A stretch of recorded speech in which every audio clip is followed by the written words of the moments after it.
All right, so Black Adam, the super not a hero movie.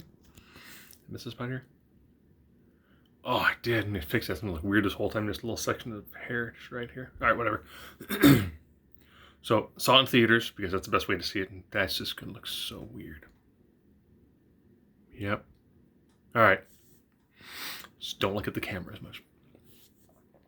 So The Rock's been trying to get this to happen for an incredibly long period of time, and the nice thing is, they just needed to put him in a suit. I liked the Justice Society in this. It is weird that Waller's like, this guy's really powerful. Yeah. All right, Hawkman, I'm gonna send you Dr. Fate and two newbies to stop this potential weapon of mass destruction. All right. Come on, Fate. Red Tornado. I know her more, I think, more as Cyclone. Atom Smasher. All right, let's do this.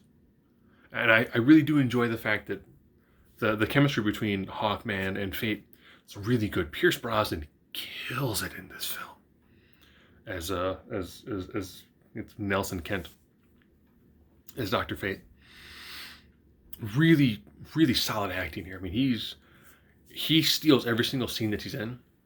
A lot with, he just, as fights are going on, if he wants to get involved, he does. If he doesn't, he just kind of like teleports to spots and makes a little commentary as, the old guy in the battle. And lots of this film, so opening bit is kind of like Tomb Raider. It's like, we need to find the MacGuffin. The MacGuffin is a crown. Okay, you got to find the crown MacGuffin. What's it made out of? MacGuffin metal. Okay. With some backstory, then kind of like 300. So there's some 300, some Tomb Raider, and then when Teth Adam gets released, it very much felt like I was watching a superhero version of like Terminator 2. It was like, no, you need to be doing this. No, I'm going to kill all these people. You need a catchphrase. Okay. Catchphrase, then kill. Gotcha.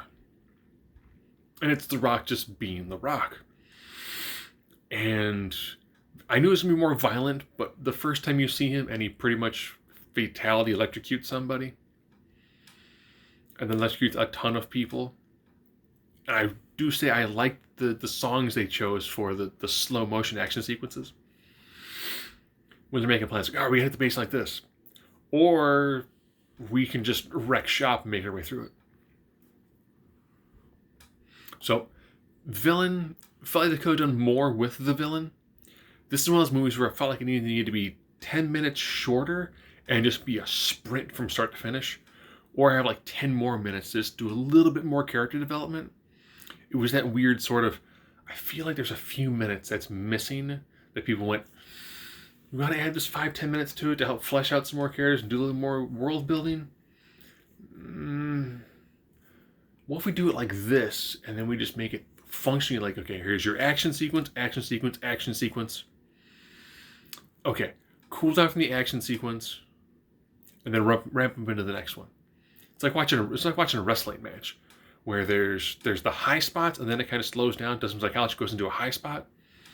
So it's The Rock as a superhero.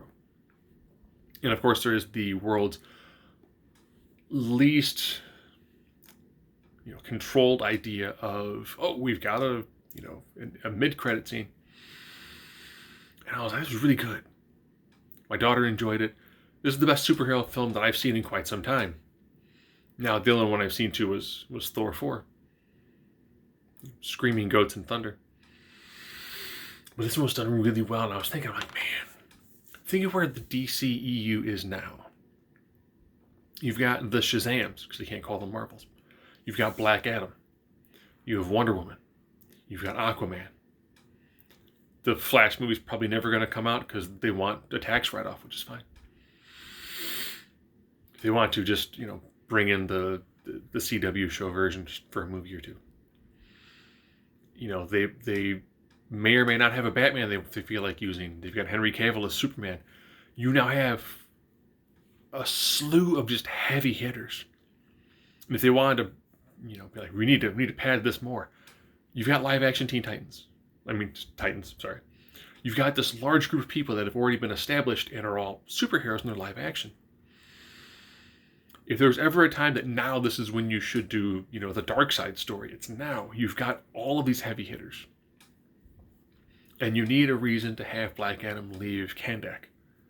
Because that's his prison now. And I was like, this is good. This is a fun sprint. It's not trying to do anything new or groundbreaking. You've got you've got your main villain, and you've got your, army of just disposable henchmen. You've got a sky beam. You've got lightning powers, fire powers. Dr. Fate doing his weird, crystal things. A few twists and turns, but overall, this is a solid movie.